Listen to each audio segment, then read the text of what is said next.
Bonsoir. Fait que ce soir, le sujet, c'est non à la calomnie. Merci Seigneur, sa grâce. Alléluia. Je vais distribuer les liens entre-temps.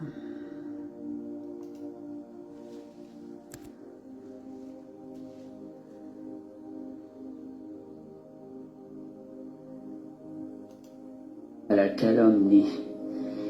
Merci. Bon, excusez, ça, le son. Seigneur. À la calomnie. Hey.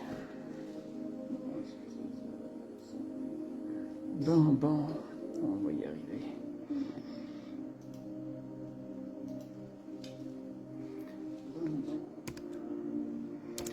Voilà. Bonsoir Sylvie. Bonsoir Balthazar. Fait que je vais distribuer les liens entre-temps. Oh, puis j'entends le bruit. Comment ça se fait? J'ai un instant. Qu'est-ce qui se passe?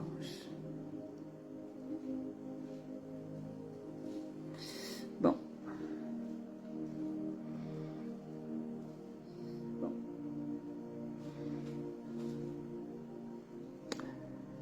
Juste un instant.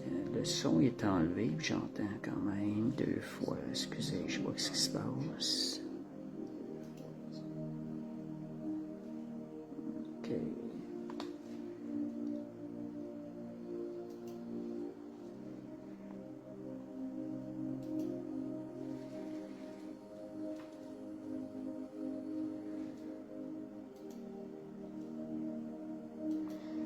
Bon, bonsoir Karine, bonsoir Lisa.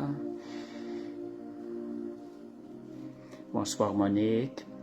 Comme je dis, je vais faire la distribution des liens. Ok, un petit peu de difficulté ce soir.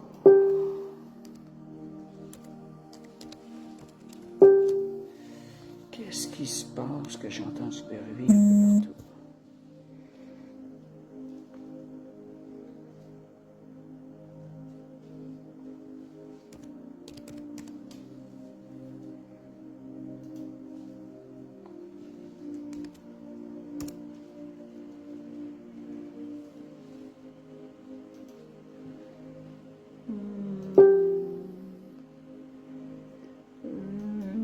Voyons.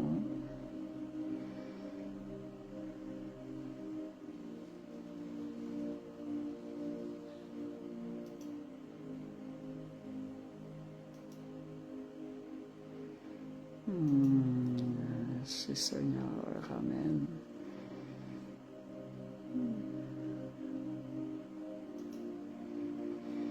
Bon, un instant, est-ce que je suis rendu? J'ai un petit peu de...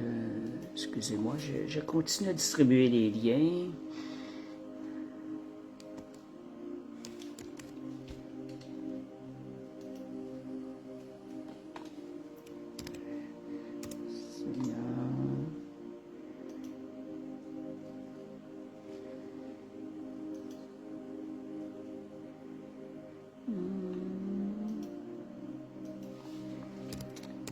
C'est Jésus. Bonsoir Stéphane.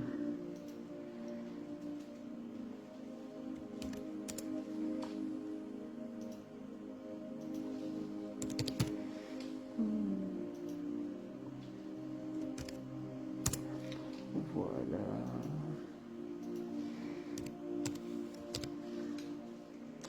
Merci Seigneur. Alléluia. Merci Jésus.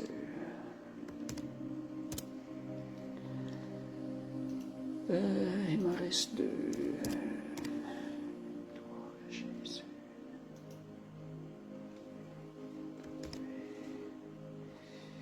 Et voilà. Ça ne sera pas long. On va commencer bientôt. Merci.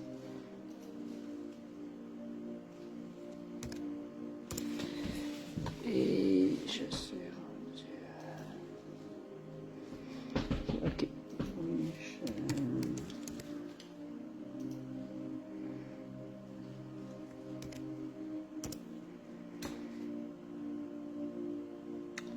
Bon, merci Seigneur. Bonsoir Abir, Abdallah. Gloire à Dieu. On va commencer. Je prépare mon écran. Merci Seigneur.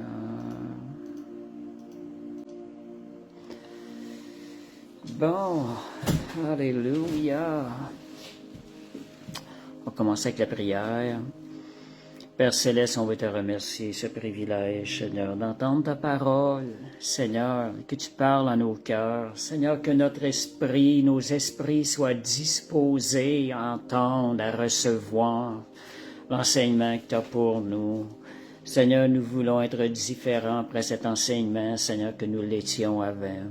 Père, nous bénissons ton nom pour cette grâce d'avoir accès à ta parole, cette parole qui a la puissance de nous changer, de nous transformer à ton image. Et combien nous avons besoin du travail de ton Esprit Saint en nous, Seigneur, afin que nous avancions de gloire en gloire, de plus en plus à ton image. Merci, Père Céleste. Amen. Alléluia. Gloire à Dieu. Merci, Seigneur. Quel merveilleux message le Seigneur a pour nous. Non à la calomnie. Dieu est fidèle. Dieu nous emmène toujours plus loin avec lui. Par sa grâce, quand il nous donne un message, il nous donne aussi la force aussi d'y entrer et d'y être fidèle et d'être obéissant à ce message. Si le Seigneur nous parle là-dessus, c'est parce qu'il sait que nous avons la capacité de le faire avec lui. Déjà, juste le fait d'écouter sa parole, ça va faire un effet en nous qui va nous aider à rentrer dans ce message parce que la foi vient de ce qu'on entend va venir de la parole de Dieu ce soir. Et quand on entend la parole, elle a le pouvoir de nous transformer. Seigneur, on veut plus. On va aller plus loin avec toi, Seigneur. Bien souvent, la parole, elle vient mettre des choses en lumière. Souvent, les messages que j'apporte, c'est des choses qui se sont passées dernièrement autour de nous. Et dans notre assemblée, je vois qu'il y a un besoin, à ce moment donné-là, d'apporter de la lumière sur certaines choses. Et le Seigneur, par grâce, m'enseigne en ces moments-là aussi. Comme moi qui est le premier à en bénéficier, merci Seigneur, par sa grâce, je vais vous partager ce que j'ai reçu. Le Seigneur est tellement bon. Éphésiens 4, 29 à 31, verset clé pour ce soir. On va essayer d'apporter cette étude-là dans l'amour, parce que ce qui est contraire à la calomnie, c'est de manifester l'amour. Qu'il ne sorte de votre bouche aucune parole mauvaise. Ça dit bien aucune. Seigneur, rends-nous capables. S'il y a lieu, quelques bonnes paroles qui servent à l'édification, qui communiquent une grâce à ceux qui l'entendent. Deuxième point dans ce verset-là, n'attristez pas le Saint-Esprit, par lequel vous avez été scellés pour le jour de la rédemption. Que toute amertume, toute animosité, toute colère, toute clameur, toute calomnie, toute espèce de méchanceté disparaissent du milieu de nous. Le Seigneur ne nous demande pas de tolérer des petits bouts. On parle de disparaître. Toute amertume, toute animosité, ces choses-là doivent disparaître. Fait que je vais partager justement, comme notre pasteur nous l'a mentionné, le live dans notre story. Merci Seigneur. Alléluia. Gloire à Dieu. Fait que on continue. Gloire à Dieu. Qu'est-ce que la calomnie? On va sortir quelques mots qui rentrent dans la calomnie. Médisance, c'est un mot qui est assez fréquent. Commérage, dénigrement, diffamation, des attaques aussi par les paroles. Merci Seigneur. Fait que voyez, le dire du mal d'autrui peut se chuchoter à l'oreille et se répandre comme une traînée de poudre. Surtout aujourd'hui avec les réseaux sociaux, là. En quelques heures, on peut détruire la réputation de quelqu'un devant des milliers de personnes. Alors, il faut être encore plus alerte aujourd'hui, garder notre cœur. La calomnie se définit simplement, bien souvent, ça va jusqu'au mensonge, dont l'intention, parfois même inconsciente, est de salir l'image de la victime. Mais c'est quand même un péché, même si on n'est pas totalement conscient. Quand on pratique la calomnie, c'est comme si on jetait de l'acide sur la figure de quelqu'un. C'est terriblement destructeur pour sa réputation. Réalisez ça. Vous voyez, quand quelqu'un ferait cette chose-là, comment c'est destructeur, c'est la même chose. Donc, d'où vient et pourquoi parfois on peut être poussé à calomnier? Pourquoi certains se mettent à calomnier? Pareil comme si c'était la volonté de Dieu. Beaucoup le font pensant que c'est la volonté de Dieu, voulant redresser les gens. Mais c'est un ministère qui est donné par le diable. C'est comme je vous disais déjà. Merci Seigneur. Alléluia. Gloire à Dieu. Fait que d'où vient Marc 7, 21-23 nous donne déjà certaines choses sur la calomnie, d'où ça provient. Merci Seigneur. Sa parole, ça dit premièrement l'origine de la calomnie. C'est du dedans, c'est du cœur des hommes que sortent les mauvaises pensées, les adultères, les impudicités, les meurtres, les vols, les cupidités, les méchancetés, la fraude, le dérèglement, le regard envieux, et ça mentionne la calomnie. Fait que la calomnie, l'orgueil, la folie, toutes ces choses mauvaises sortent du dedans et souillent l'homme.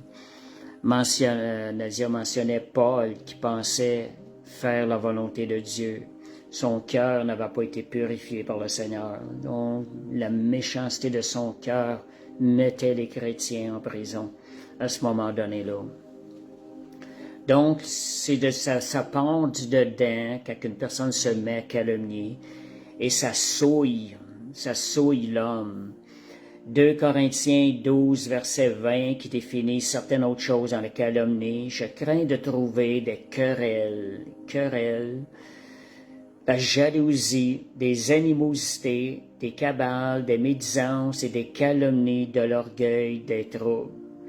Voyez, Paul mentionne d'autres points qui se rattachent de près à la calomnie qu'il faut aussi sortir de nos vies.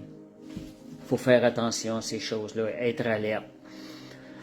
Donc, le psaume 101, verset 5, celui qui calomnie en secret son prochain, Dieu dit, je l'anéantirai. Juste pour vous montrer la haine que Dieu a de la calomnie, c'est tellement destructif. Celui qui a des regards hautains et un cœur enflé, je ne le supporterai pas. Fait qu'on voit l'origine de gens qui se mettent à calomnier. Ce sont des gens qui ont un regard hautain et un cœur, leur cœur s'est enflé. En d'autres mots, c'est l'orgueil qui s'est élevé en eux sans qu'ils s'en aperçoivent. Ils ont un sentiment de supériorité envers les personnes qu'ils calomnient. Si réellement ils verraient les personnes, comme la Bible nous mentionne, voyez les autres supérieurs à vous, ils ne seraient pas en train de les calomnier, d'essayer de les descendre. Donc, le Seigneur dit, je ne les supporterai pas. Il y a des conséquences à cela au niveau de leur cœur. Le cœur se pourrait la calomnie. Donc, si vous voyez des choses qui sortent de votre bouche, retenez ça, revenez en arrière, demandez au Seigneur de nettoyer votre cœur, de le purifier. Le verset clé, comme je disais, Proverbe 4, 23, « Garde ton cœur plus que toute autre chose, car de lui viennent les sources de notre vie. » C'est à cet endroit-là qu'on commence par régler ce problème-là. Si on a ce problème-là, si on s'est échappé, on retourne au niveau de notre cœur. Seigneur, on veut purifier notre cœur. Voyez, la calomnie, c'est comme la peste aussi. Protégez-vous d'en être infecté. Refusez d'entendre dans la calomnie. Dites-leur que vous n'êtes pas une poubelle, parce que c'est vraiment quelque chose qui vient infecter nos pensées. L'être humain est fait, on est influençable par ce qu'on entend. Fait que faites attention à ce que vous attendez. Proverbe 18, 17, certaines règles qu'on voit un peu, qui va nous aider à discerner ce qui est vrai ou pas. Le premier qui parle dans sa cause paraît juste. Vient sa partie adverse et on l'examine. Dans nos mots québécois, nous autres, ce qu'on dit, il y a deux côtés à une médaille. Quand on entend la version d'une personne, il y a toujours une autre version qui est probablement bien différente. Donc, avant d'accepter une version négative de la part de quelqu'un qui vient d'une autre personne, attendez, allez vérifier avec la personne même. Puis comme je disais déjà, c'est un péché d'accepter une version négative de quelqu'un sans avoir été validé la situation avec la personne même. Pensez à vous autres, quelqu'un qui parle contre vous. Faites aux autres ce que vous aimeriez qu'on vous fasse. Combien aimeriez-vous qu'on vienne vous voir valider les informations négatives qui circulent sur votre vie? C'est très nocif. C'est beaucoup plus facile de détruire que de construire. Ça peut prendre des mois pour construire une maison, mais pour la détruire, ça peut prendre une seule journée en y mettant le feu. C'est la même chose dans la vie. Il faut faire attention des fois. Fait que n'acceptez jamais de version négative de quelqu'un sans avoir validé ça avec la personne même. La Bible dit l'amour ne soupçonne pas le mal. Si vous voulez être obéissant à la parole, respectez ces paroles-là. Ne soupçonnez pas le mal, même pas le soupçonner avant même d'avoir validé ces choses-là. Moi, je m'occupais des petits groupes de prière au début de ma vie chrétienne, il y a plusieurs années, et j'avais toujours ça comme principe. J'entendais quelque chose, des choses sur des personnes, mais moi, je mettais ça sur la tablette. Je ne prenais rien pour acquis tant que je n'avais pas été validé ça avec la personne même pour avoir la bonne balance de la situation. Quand tu as les deux côtés de la médaille, les deux versions, la version de celle qui a dit quelque chose de négatif et la version de la partie adverse, c'est là qu'on peut juger plus efficacement.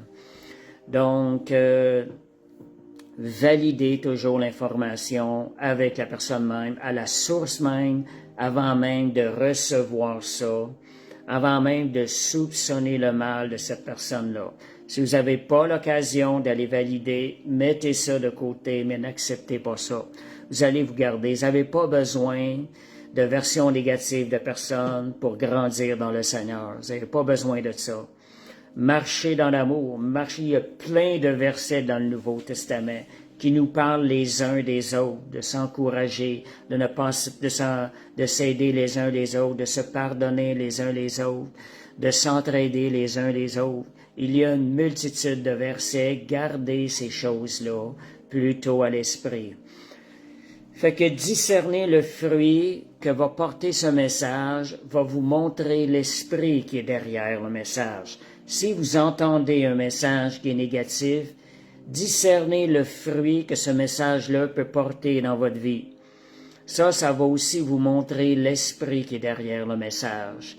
Si vous entendez une version de quelqu'un parlant de quelqu'un d'autre qui est négative, il est fort probable que ce ne sera pas donné avec le même esprit que si la personne même le dirait. Donc, l'influence, il y a un monde spirituel derrière les paroles.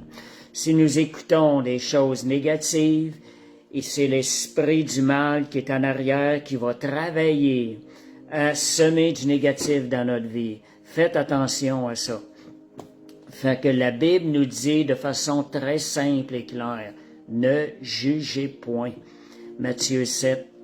Ne jugez point, surtout pas sous l'inspiration de pensées mauvaises. Fait que c'est des choses, si on veut obéir à la parole, il faut apprendre à la prendre dans sa simplicité. Et ça ne nous regarde pas, la vie des autres, tant et aussi longtemps qu'on n'a pas été mis responsable de ces personnes-là par le Seigneur. Tant qu'on n'en est pas responsable ici-bas, ça ne nous regarde pas, la vie des autres personnes. Ce ne sont pas des choses qui vont nous empêcher de grandir spirituellement. Mais ce qui peut nous empêcher de grandir spirituellement, c'est d'accepter les paroles négatives, les pensées négatives sur certaines d'autres personnes. Et ici, comme je vous parlais, d'où vient et pourquoi la calomnie. On a un autre verset qui nous parle aussi, qui va nous aider à discerner si c'est de la calomnie ou pas. Jacques 3, versets 14 à 16. Mais si vous avez dans votre cœur, regardez le message. Est-ce que le message va produire ce fruit-là?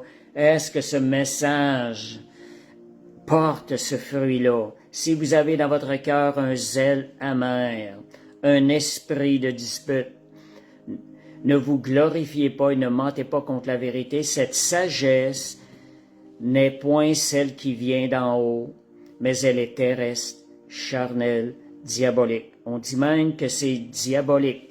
S'il y a un zèle amer en arrière, si c'est quelque chose qui amène à la dispute, à la division, c'est une sagesse qui est catégorisée diabolique, ce qui veut dire que ça vient directement de l'enfer. Ces gens-là, bien souvent, qui propagent ces choses-là, se disent envoyés de Dieu, mais en réalité, si c'est vraiment leur Dieu, c'est que leur Dieu, c'est le diable.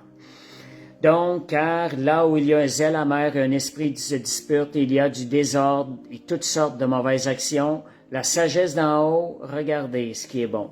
La sagesse d'en haut, elle est pure. Si c'est pur le message, si c'est pacifique, si c'est modéré, si c'est conciliant, si c'est plein de miséricorde et plein de bons fruits, si c'est exempt de duplicité et d'hypocrisie, ça dit que ce fruit de la justice est semé dans la paix par ceux qui recherchent la paix. Ça c'est dans des gens, ça c'est la sagesse qui vient d'en haut. Elle va propager quelque chose qui a tous ces ingrédients-là dedans. Elle est quelque chose qui va nous pousser à la paix les uns envers les autres. Donc, calomnier, c'est un péché ouvert. Si on dit à quelqu'un, tu es en train de calomnier, on n'est pas en train de la juger parce que c'est un péché qui est ouvert. On est tout simplement en train de dire ce qu'on voit de façon ouvertement. Si quelqu'un croit être religieux, Jacques 1, 26, sans tenir sa langue en bride, mais en trompant son cœur, la religion de cet homme est vaine. Fait qu'on voit que de ne pas tenir sa langue en bride, c'est pas bon, c'est un péché. Et regardez ce que je dis sur Lévitique 5.4. Je vous parlais tantôt de consciemment ou non inconsciemment. Lévitique 5, verset 4. Lorsque quelqu'un parlait à la légère, jure de faire du mal ou du bien et que ne l'ayant pas remarqué d'abord, il s'en aperçoive plus tard, il sera coupable. La Bible en parle, que ce soit conscient ou pas. Donc c'est important d'être alerte. C'est sûr qu'on peut se repentir après. Mais on se repent parce qu'on a été, qu'on a reconnu notre culpabilité. Et la Bible dit même, on parle de calomnie, Matthieu 5, 22, que celui qui dira de quelqu'un insensé, mérite d'être puni par la géhenne. Faites attention à nos paroles qui sortent de notre bouche. Notre bouche doit bénir les personnes, communiquer une grâce qui édifie ceux qui l'entendent. Donc, la calomnie, fruit de la calomnie aussi, ça crée des querelles et de la division dans le corps de Christ. Et ça détruit, ça travaille à détruire l'Église de Christ. C'est ça que ça crée, la calomnie. Comment qu'on voit de division dans les églises au Québec à cause de doctrines. Voyez, mais ça ne devrait pas être ainsi. Galates 5.15, si vous vous mordez et vous vous dévorez les uns les autres, prenez garde que vous ne soyez détruits les uns les autres. Celui qui calomnie se met à risque de se détruire lui-même. Il va détruire sa relation avec le Seigneur. Et voyez, tantôt, je vous parlais qu'est-ce que la calomnie, c'est aussi des rapporteurs, des rapportages, des commérages. Proverbe 26, 20, quand il n'y a pas de rapporteur, la querelle s'apaise. Et un peu plus loin, ça dit le rapporteur divise les amis. Donc, la calomnie amène la division dans le corps de Christ. Il faut être capable de respecter l'opinion des autres. Il n'y a pas personne qui a la même formation par le Seigneur, identique. On est tous en croissance avec le Seigneur d'une manière qui est quelque peu différente. Donc, discerner les discours qui calomnient. OK, je reprends le verset tantôt. J'avais juste oublié d'enlever certaines choses. Discerner, c'est par la douceur et la sagesse. Un discours qui est emmené dans la douceur et la sagesse n'est pas un discours qui calomnie. On peut emmener des choses, des fois mettre en lumière certaines choses, mais ça doit être fait avec douceur et avec une sagesse. Ça dit la sagesse d'en haut, elle est pure, pacifique, modérée, conciliante, pleine de miséricorde et de bons fruits, exempte d'hypocrisie. Et ils ont dit que c'est semé dans la paix. Donc, ça, ce sont des discours qui ne sont pas teints de calomnie. Et je fais une mention aussi de calomnie, principalement sur des serviteurs de Dieu. Il faut être encore plus prudent. 1 Timothée 5,19, ça dit « Ne reçois point d'accusation contre un ancien, si ce n'est sur la déposition de 2 ou de 3 témoins. » Quand on parle d'un ancien, c'est un serviteur de Dieu, quelqu'un qui est dans l'œuvre.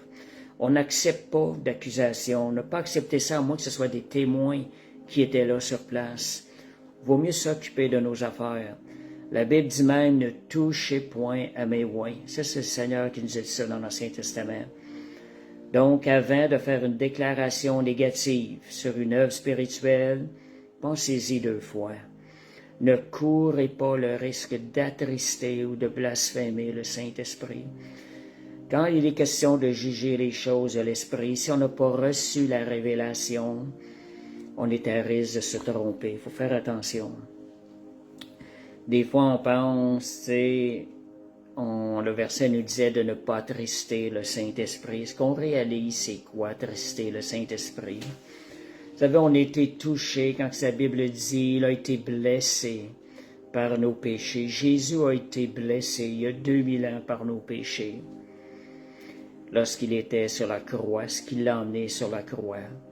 Pensons aussi qu'aujourd'hui, faire attention de ne pas blesser de la même manière le Saint-Esprit en nous associant à la calomnie, en écoutant la calomnie, parce que ça porte un fruit à l'intérieur de nous.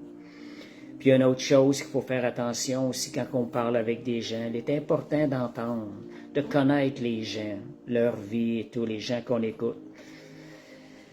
Fait que c'est ça. Faites attention à ce qui est dit sur des gens, des choses qui sont au niveau de l'esprit.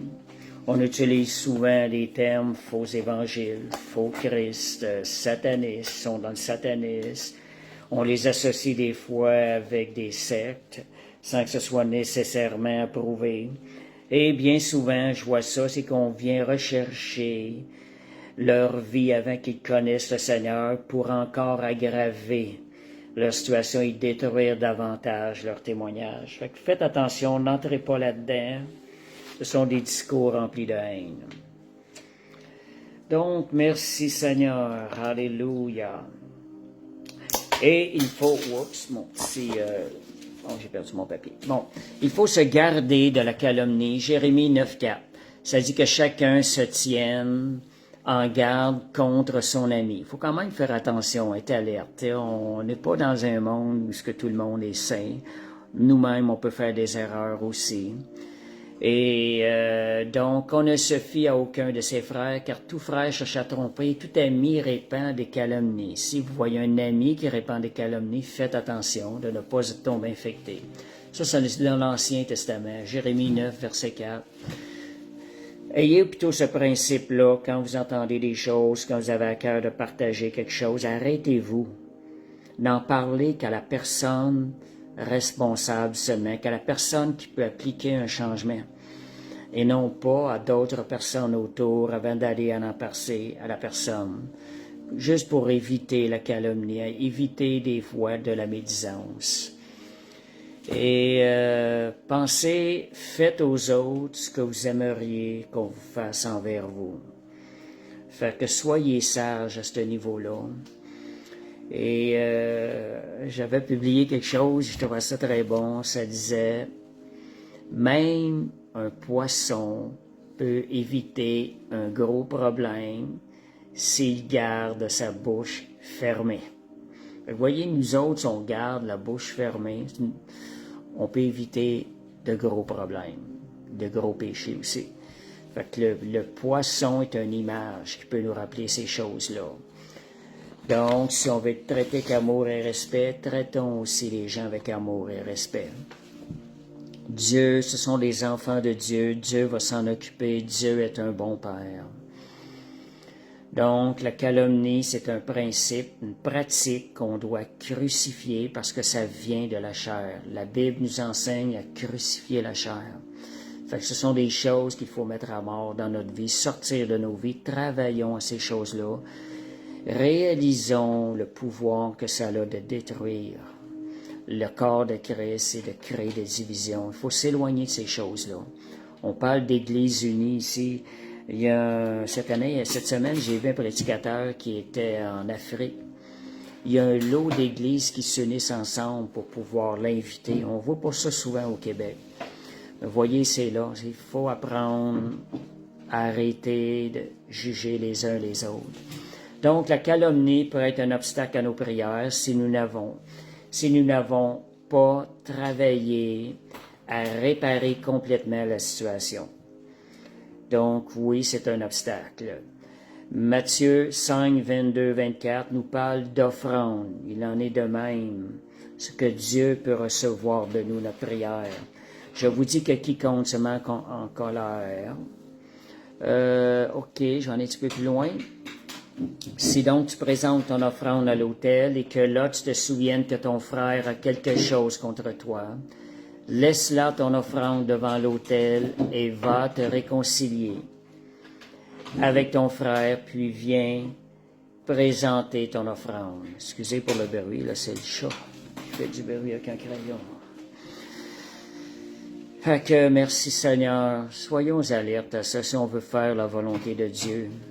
Sortons la calomnie de nos vies. Vous savez, comme je disais tantôt, il est important de travailler à réparer complètement si nous avons tombé dans la calomnie, si nous avons calomnié.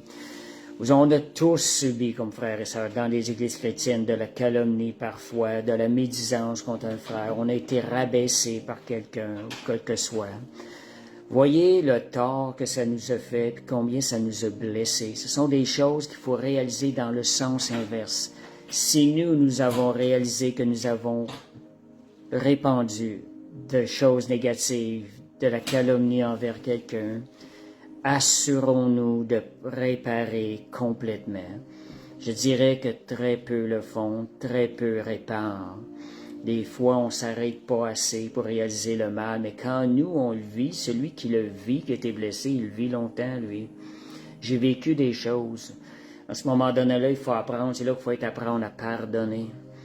77 fois, 7 fois, comme Jésus dit, être prêt à pardonner comme Jésus nous a pardonné, à remettre une dette qui n'a pas été payée correctement, parce qu'on n'est pas parfait. Je vois même des fois, dans le monde chrétien, j'ai vu à un moment donné, c'est pas que je veux descendre le monde chrétien, mais de réaliser comment c'est important de se sonder davantage. C'est peut-être même fait inconsciemment. Il y a une tendance, j'ai déjà vu à des endroits que quelqu'un tombe blessé. C'était comme une meute de loup, tout le monde se jette dessus pour l'achever. On voit ça, des fois, ça c'est la nature humaine. On le voit dans le monde aussi, mais c'est des choses qui peuvent arriver aussi dans le monde chrétien. Il faut être alerte, il ne faut pas que ça arrive, ces choses-là. Fait que merci Seigneur. Maintenant, un point très important, avant de terminer, c'est comment réparer si nous avons calomnié un frère ou une sœur. Et ça va nécessiter qu'on s'arrête, qu'on se sonde, qu'on réalise le sens opposé, ce que cette personne-là peut vivre. Il faut être prêt à réparer. Premièrement, c'est de reconnaître notre péché auprès de la personne que l'on a calomniée. Reconnaissons ce péché, allons lui dire que nous avons péché, que nous regrettons. Et repentons-nous, on change de direction et allons demander pardon à la personne que nous avons calomniée. Soyons sincères. Ça, c'est juste le début, là. Par la suite, rectifier les torts. Causer quand cela est possible. Comme je vous disais, lorsqu'on détruit, ça cause énormément de torts. Pensez à aller réparer les torts. Tous les torts qui ont été causés. Autre chose, la calomnie, bien souvent, elle est empreinte de mensonges. Allez rétablir la vérité. Travailler, c'est très important. Je vais vous montrer un exemple un peu jusqu'à où il faudra y aller. Faites le chemin inverse envers tous ceux que vous avez laissé déposer une parole négative sur quelqu'un. C'est le minimum, c'est un devoir de retourner vers ces personnes-là et de rétablir la vérité. Et pas juste ça, de demander aussi à ces personnes-là d'aller rétablir la vérité, que la chaîne qui s'est faite de la parole d'une à l'autre soit aussi le rétablissement de la vérité, prenne aussi ce même chemin. C'est important de faire comprendre ça aux personnes aussi, afin que la vérité soit restituée.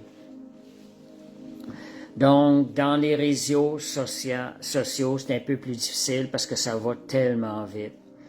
Mais moi, je conseillerais, c'est d'envoyer plus de messages positifs sur la personne que de messages négatifs que vous avez déjà envoyés. Puis je vous dirais, donnez-vous un an. Pendant un an de temps, bénissez la personne, envoyez des messages positifs sur la personne, afin d'être sûr de rétablir et de bien réparer le mal qui a été fait. Donc, si ces choses ne sont pas faites, il n'y a pas de vraie repentance. Il faut aller jusqu'au bout. Pensez à la personne. Ajoutez des dommages et intérêts. Je vais vous montrer un verset. Quand je dis ça, dans votre réparation, allez payer des dommages et intérêts. Dans le sens, Luc 19, 8, Zachée, se tenant devant le Seigneur, lui dit, « Voici, Seigneur, je donne aux pauvres la moitié de mes biens. Et si j'ai fait tort de quelque chose à quelqu'un, je lui rends combien? Le quadruple, 4 fois. » Jésus, c'est encore plus que ça. Mais voyez, si un homme pouvait rendre 4 fois, réalisait qu'il devait rendre 4 fois à ce qu'il avait fait à quelqu'un, le tort, combien nous aussi, nous devons chercher à corriger encore plus le tort qui a été fait envers les personnes. Assurons-nous de donner, d'ajouter en quelque sorte dommages et intérêts. Des intérêts qui s'est cumulé avec le temps. Ça peut se faire au niveau financier, premièrement, mais le principe s'applique au niveau relationnel, surtout. Fait que même si votre motivation à calomnier a été liée parfois à un dégoût de péché, quelque chose qui nous a révoltés. La haine du péché, c'est sûr que c'est une bonne chose, mais notre haine réelle du péché, elle va être aussi mesurée à la manière dont nous nous repentons de la calomnie publique.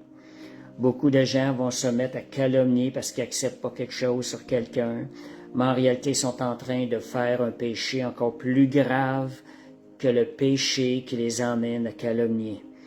Parce que le péché de la calomnie est grave aussi parce qu'il génère de la haine, il propage, il sème de la haine dans la vie des personnes. On n'a pas besoin de ça. Le Seigneur nous enseigne à aimer nos ennemis.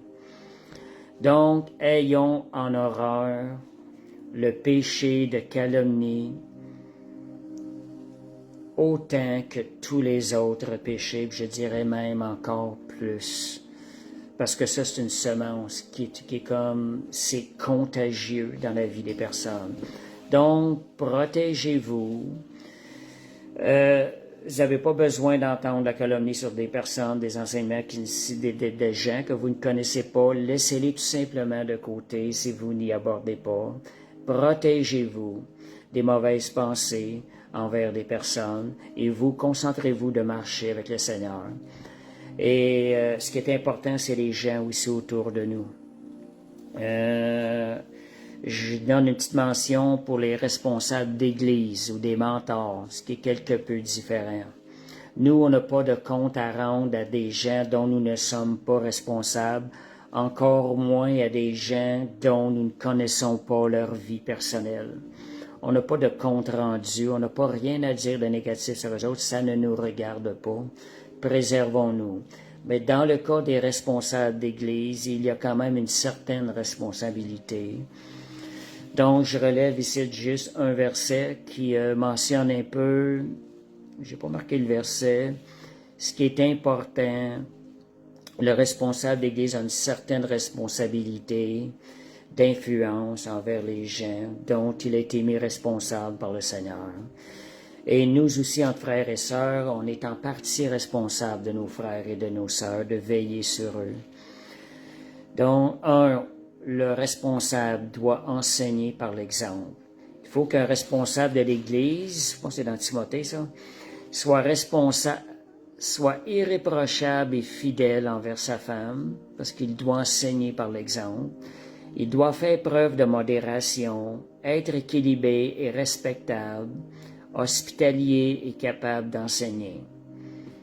Qu'il ne soit ni buveur ni agressif, mais bienveillant et paisible, qu'il ne soit pas attaché à l'argent, qu'il soit capable de bien diriger sa propre famille et d'obtenir que ses enfants obéissent avec un entier respect. Donc, il n'est pas obligé d'être tout cela, mais c'est de tendre vers ces choses-là. Il doit être tendre vers ces choses-là. Il doit enseigner par l'exemple. Autre chose aussi, il doit faire confiance au travail du Saint-Esprit dans ses brebis. Le Saint-Esprit travaille. On a un Père céleste qui est un potier, qui agit comme un potier envers nous.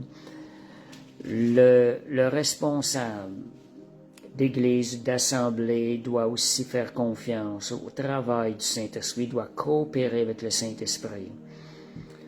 Et dernière chose, c'est qu'il doit aussi veiller. C'est une responsabilité de veiller sur ses brebis par la prière. Fait que vous voyez ça, je vous ai donné à la toute fin la partie question responsabilité. C'est différent. Quand on est responsable de certaines personnes, c'est quelque peu différent. On peut travailler ensemble tout en faisant ces choses-là dans l'amour. Fait que merci Seigneur. Fait qu'un bon conseil, si vous voyez des gens autour de vous qui ont une tendance à dénigrer les autres, à relâcher de la calomnie, si vous voyez des publications qui calomnient des hommes de Dieu, éloignez-vous de ça. Ne vous laissez pas infecter. C'est comme un virus, ça. Ne vous laissez pas fuyez ces choses-là et gardez votre cœur vers le Seigneur. Enlignez-vous vers les versets, les uns et les autres qu'on retrouve dans le Nouveau Testament, qui nous encouragent à s'aider, à s'entraider entre frères et sœurs, s'entraider dans le Seigneur, à aller, à servir le Seigneur d'une manière qui lui est agréable. Fait que c'était l'enseignement de ce soir. Merci Seigneur, que le Seigneur nous aide à marcher dans l'amour. J'avais mentionné ça il y a 2 semaines. Sans l'amour, je ne suis rien. Dans tout ce que nous faisons, nous devons faire toutes choses avec amour. Merci Seigneur. Alléluia. Donc, on va terminer juste pour vous rappeler qu'on a toujours nos réunions d'enseignement biblique les vendredis soirs sur place au 1884 Tillemont à Montréal.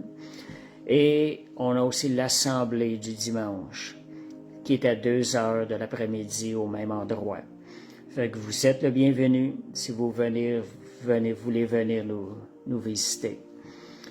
Fait que merci Seigneur, votre écoute, que le Seigneur vous bénisse, que sa grâce soit sur nous pour nous faire avancer encore plus dans sa volonté. Amen. Père Céleste, je veux te remercier pour ta grâce, ton esprit qui est là pour nous aider, nous convaincre. Seigneur, que dans nos vies, maintenant ce soit un non à toute calomnie, parce que nous voulons travailler à ton royaume. Merci Seigneur. Alléluia. Bénis chaque personne dans cette soirée et cette semaine, Seigneur. Merci Seigneur de rencontrer chacun des besoins physiques, spirituels, émotionnels. Au nom de Jésus. Amen. Merci Seigneur. Si vous avez aimé le message et que vous aimeriez avoir une relation personnelle avec Jésus, je vous invite à répéter après moi cette prière. Père céleste, merci d'avoir envoyé ton Fils Jésus mourir sur la croix pour mes péchés. Jésus, je t'ouvre les portes de mon cœur. Pardonne tous mes péchés et rends-moi pur. Saint-Esprit, montre-moi ce que Jésus a fait pour moi à la croix et fais de moi un enfant de Dieu. Amen.